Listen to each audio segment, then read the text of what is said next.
Well, thank you, Jean. It is an honor to be part of such an important event with so many distinguished Americans.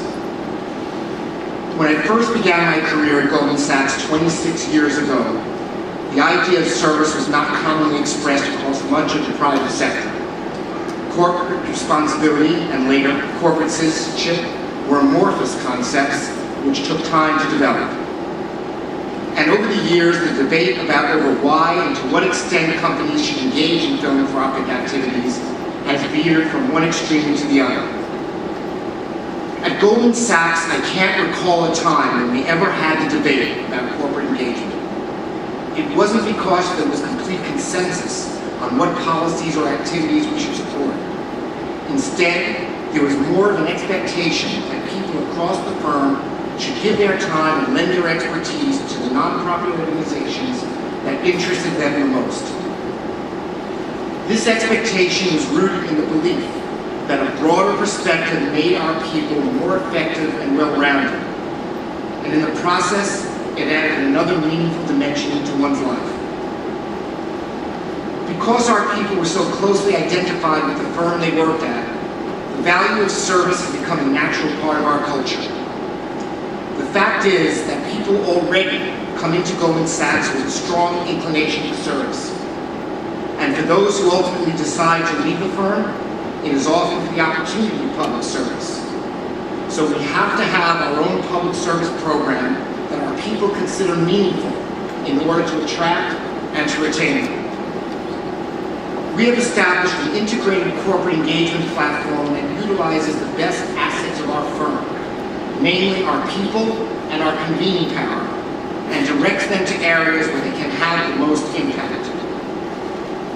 And this is what led us to our most significant corporate engagement program, 10,000 Women. We are giving our time, energy, and yes, $100 million to provide a business and management education to 10,000 deserving women across developing countries and targeted areas in the United States.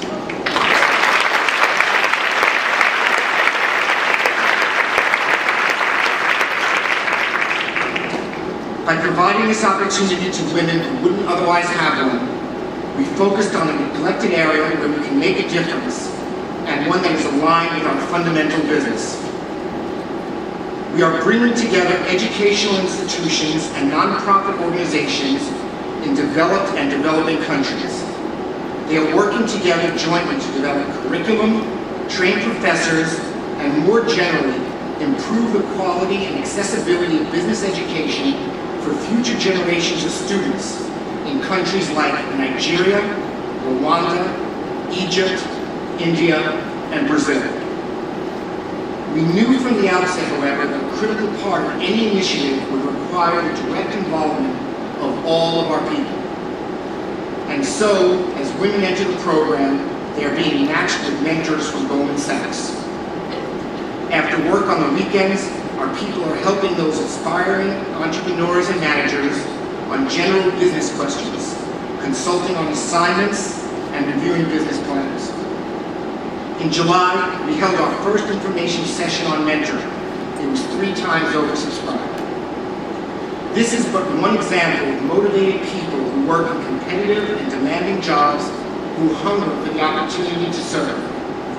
People want to be part of an organization that is about bigger things, and they want to be able to personally commit their time to service. One area where we think there is tremendous opportunity to involve our people is capacity building with nonprofits. A lot of nonprofits struggle with operational and management challenges, particularly as they attract new funds.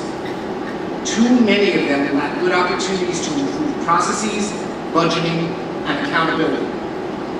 That's why we are pleased to announce the launch of a new effort called Leadership in Service.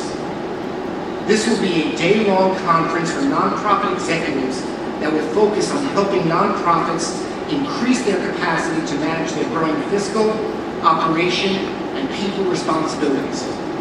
Goldman Sachs will co-host the summit with the Case Foundation at our New York offices in the spring of 2009. Building on the success of the Goldman Sachs Capacity Building Conference last year, This summit will give participants the opportunity to choose from a variety of sessions designed to strengthen their organization's effectiveness. They will attend workshops about specific areas of capacity building, including board development, strategic planning, financial management, program evaluation, and staff development. And people from across Goldman Sachs will be active participants throughout the day. Again, I want to thank Jean for her extraordinary work in bringing so many people together around the common value of service.